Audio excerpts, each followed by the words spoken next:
Let me just share with you in this video exercises that I've done through the years in order to keep my knees and my ankles as injury free as possible and to continue to play the sport that I love. If you want that, continue on. Now you do not need a lot of space to start this. First off is calf raises. Lift yourself up and down, working the calves that's behind your leg. Following which it's toe taps. Now toe taps work on the other side, on the front side. You can even do this while sitting down. This is what I call prayer pose, where you get into this prayer position, pressing your feet down against the floor to stretch out the muscles around the ankles. It helps me a lot on this.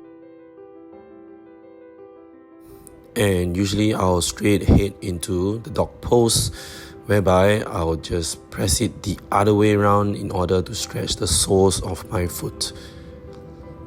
So all this, you just need to hold it for about 30 seconds to 1 minute. Following which, I can transit straight away to downward dog, where I'll stretch out my calves, my hamstring and my glutes at the same time. This is a very good stretch that I always do.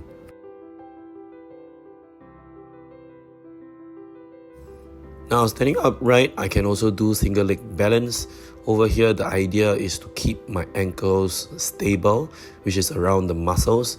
You can toggle it between balancing around 5 seconds in short to as long as 30 seconds if you can stretch it out without falling off balance.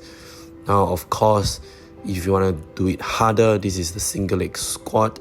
Same thing, you can see I'm trying to keep my body around the ankle as balanced and as stable as possible as I'm doing the squats.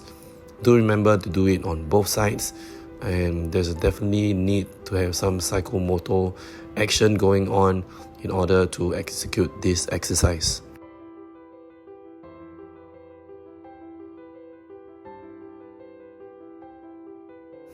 Next is airplane. This is something that I do very often. Of course, the idea here is to activate the hamstrings and glutes, but however, in order to do so effectively and smoothly is to have good stable ankles around in the first place. So in order to do that, do ensure that you are stabilizing your ankles while executing this exercise. The more you can do it in a very stable manner, the more it means that your ankles are getting stronger and stronger.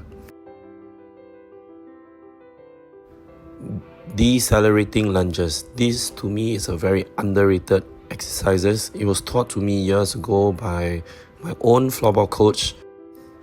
What you need to do is to lift up your knees high enough and drop it down, and to decelerate to a certain extent until you can break and execute the lunges. This will ensure that you can work on your ankles even more while also working on your lower legs at the same time.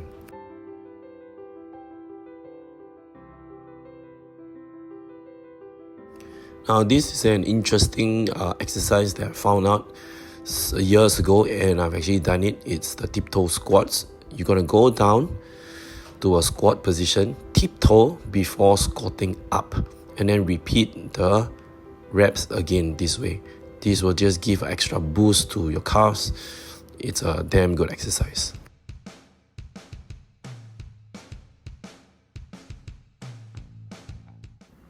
Next, let's start to move things around. And these are more challenging exercises, and over here it's the forward running brick. Of course, it looks quite simple, where you need quite a bit of distance depending on which preference you want, but 5 meters is enough, where you're going to move forward, run it off and go to a braking position using your ankles.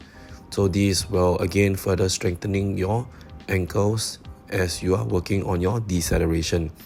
Now over here, definitely a lot more harder than the previous one. You can see I just go off balance, but the idea here is to be able to do the single leg squats, jumping while being as stable as you can.